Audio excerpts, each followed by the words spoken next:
A mighty oak stands by the shoreline, a golden chain nailed to its bark, and on that chain, a wise old feline walks back and forth along an arc. On turning right, it spins a ballad. On turning left, a fairy tale. There's magic there, a wondrous palette. A mermaid beckons with her tail. Trails you can't see and cannot walk on hide traces of forgotten beasts. A hut with chicken feet to stand on prepares the children for a feast.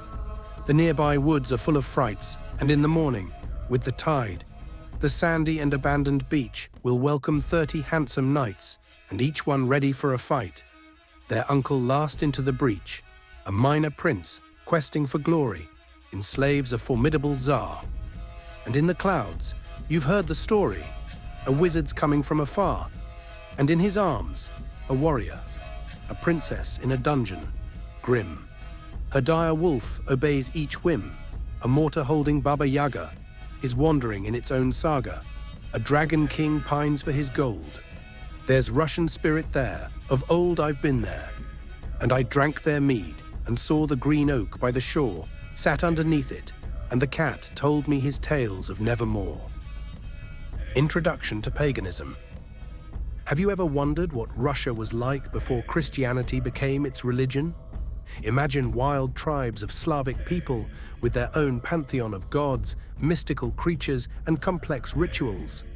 This rural and harsh reality for ancient people, not knowing anything about how nature worked, shaped a vibrant world of spirits, demons, and magical forces. Today, we'll step back in time to explore these forgotten traditions and see how pagan rituals survived, blended, and eventually collided with Christianity, creating a unique cultural mix that still influences traditions of modern Russia.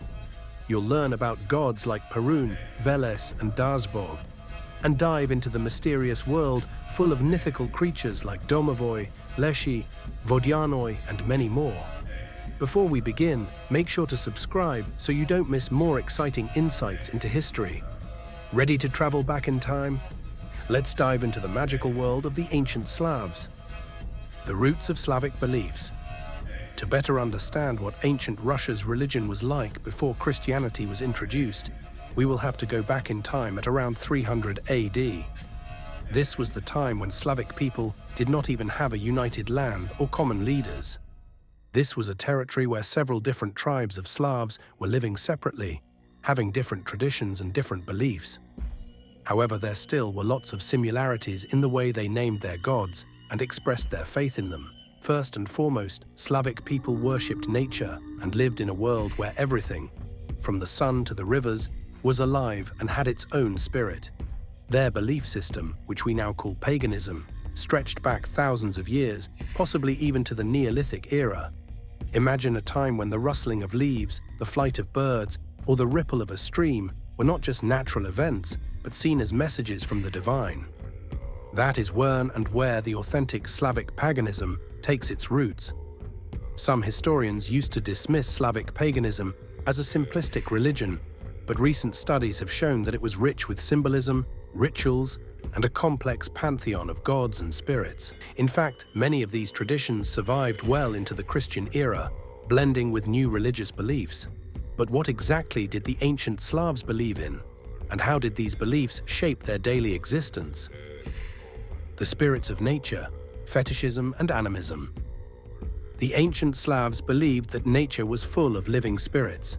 Trees, stones, rivers, and even animals were seen as sacred and were often worshipped. This is where Fetishism and Animism come into play.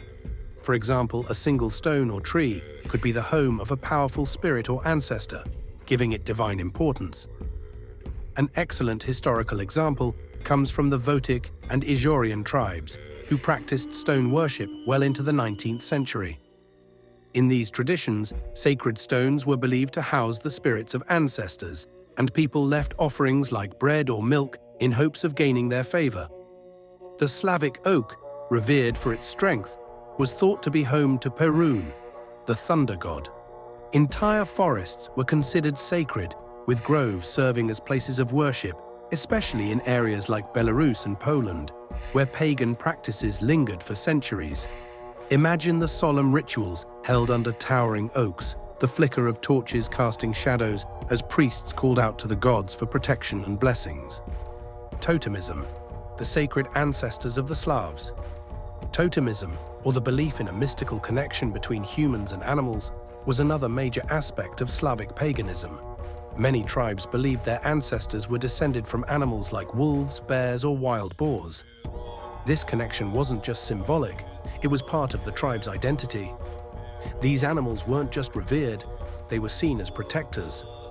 A particularly vivid example of totemism comes from the Dnieper Slavs, who worshipped the wild boar.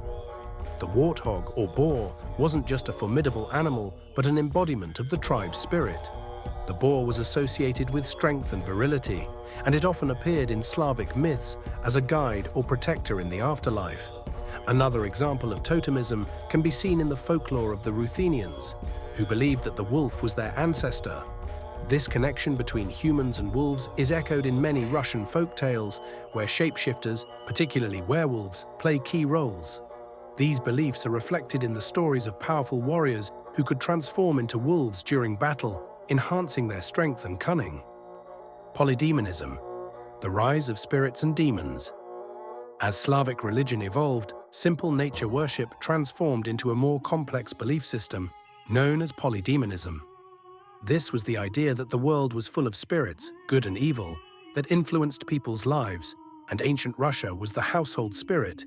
Domovoi was perhaps the most well-known. A mischievous but protective figure, the domovoi lived in the hearth and was responsible for the well-being of the family. If treated with respect, offered bread or milk, the domovoi would guard the home. But if neglected, he could cause mischief, such as hiding household items or causing illnesses. Then there was Leshi, the forest spirit.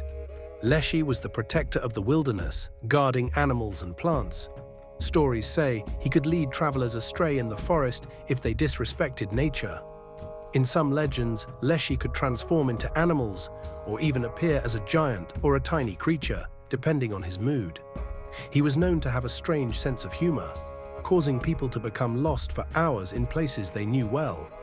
The Vodianoi and Rusalka were powerful water spirits. Vodianoi, the master of rivers and lakes, was depicted as an old man with a frog-like appearance, covered in algae and moss. He could either bless fishermen with a bountiful catch or drag the unwary to their watery doom. Rusalki, on the other hand, were spirits of women who had died tragically, often by drowning. They lured men to their deaths with their beauty and song, much like the sirens of Greek mythology. The influence of these spirits is seen in countless folklore tales across Russia, Ukraine, and other Slavic lands. Even after the rise of Christianity, these beings persisted in the culture, morphing into devils, saints, or supernatural figures in Christian folklore. The Pantheon of Slavic gods.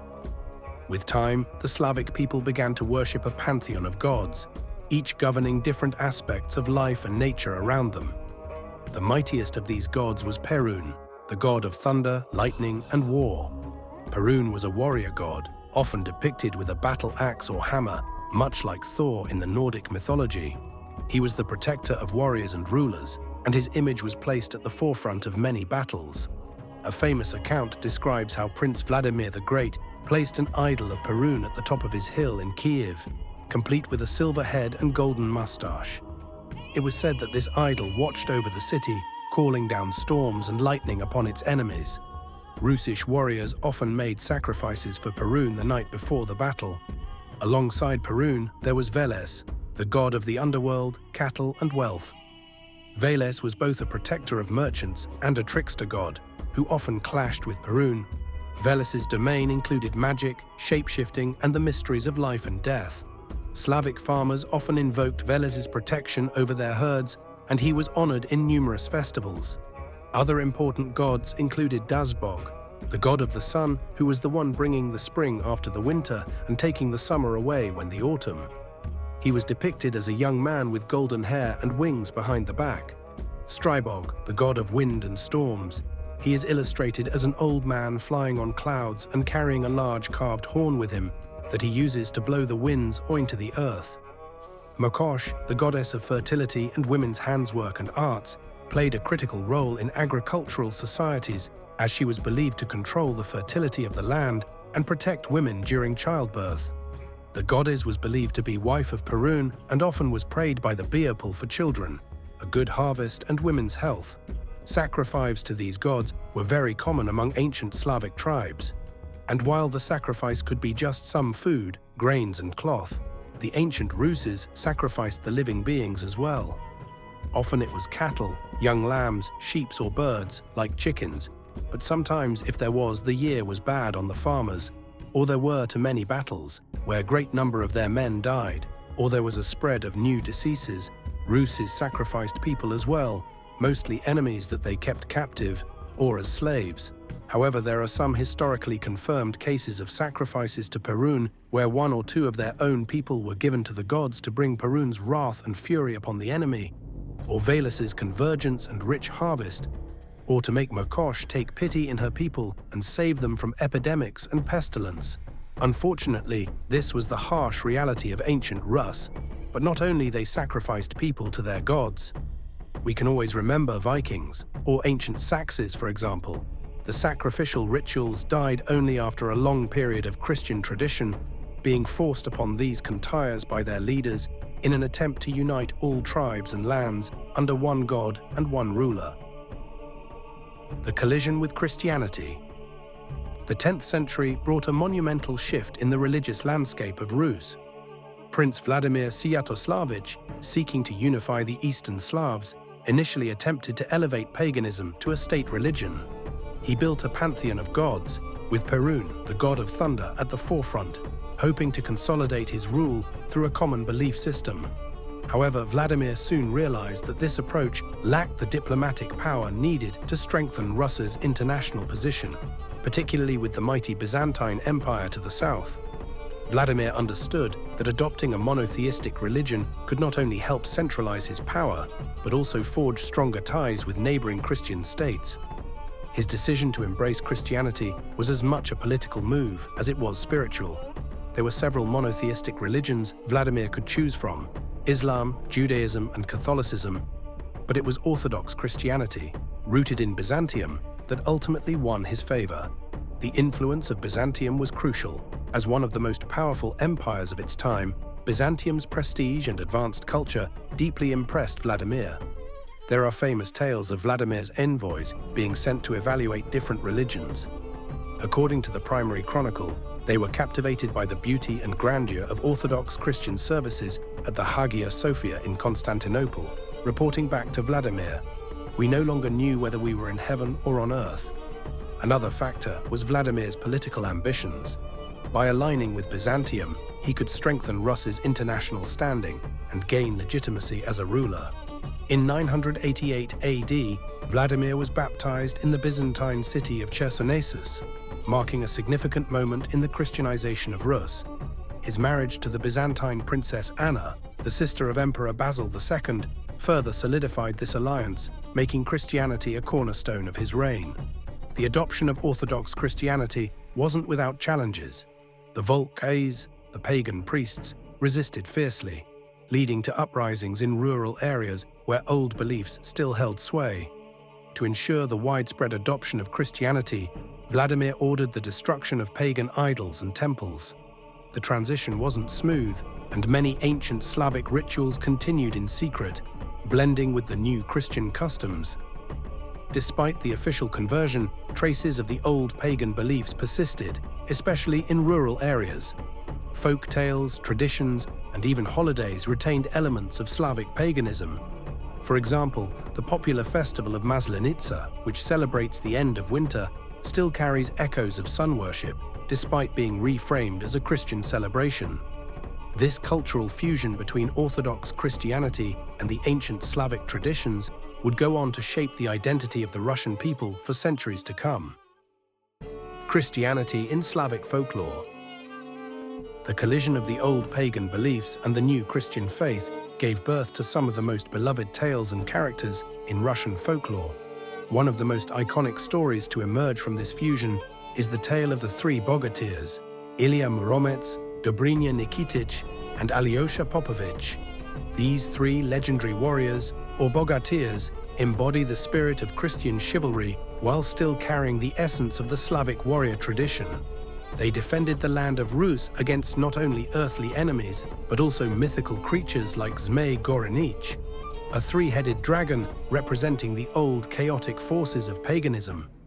The Bogatyrs' adventures often depicted Christianity triumphing over the remnants of the old pagan world. Ilya Muromets, the most famous of the three, was a humble peasant who gained superhuman strength through divine intervention. His most famous enemy was Solovey Razboynik, Nightingale the Robber, a mythical bandit who could kill with his powerful whistle. Dobrynya Nikitich was a nobleman who fought and defeated Zmej Gorenich, a fearsome dragon that terrorized the land. In some versions of the tale, Zmej Gorenich symbolizes the old pagan deities who resisted Christian values. Alyosha Popovich, the trickster of the group, used wit and cleverness rather than brute force to overcome his enemies, including the Tugarin Zmej, a dragon-like figure representing the invading forces from the east. Baba Yaga and Koshchei the Immortal also reflect this symbiosis of paganism and Christianity. Baba Yaga, the fearsome old witch who lives in a hut on chicken legs, embodies the ancient Slavic concept of the nature spirit. Though dangerous and unpredictable, she is also a keeper of wisdom and knowledge, offering challenges to heroes who seek her out. In many ways, she reflects the duality of nature itself, both nurturing and destructive. Baba Yaga is not purely evil, she's a remnant of the pagan worldview, existing in a space where the boundaries between the material and spiritual worlds blur. Koshchei the Immortal, on the other hand, is a darker figure. He is a skeletal villain who cannot die because his soul is hidden away in a needle, which is in an egg, inside a duck, within a hare, which is locked in an iron chest buried under a tree on a remote island. This elaborate, death-defying mechanism reflects the old pagan belief in the soul's connection to natural and mystical objects.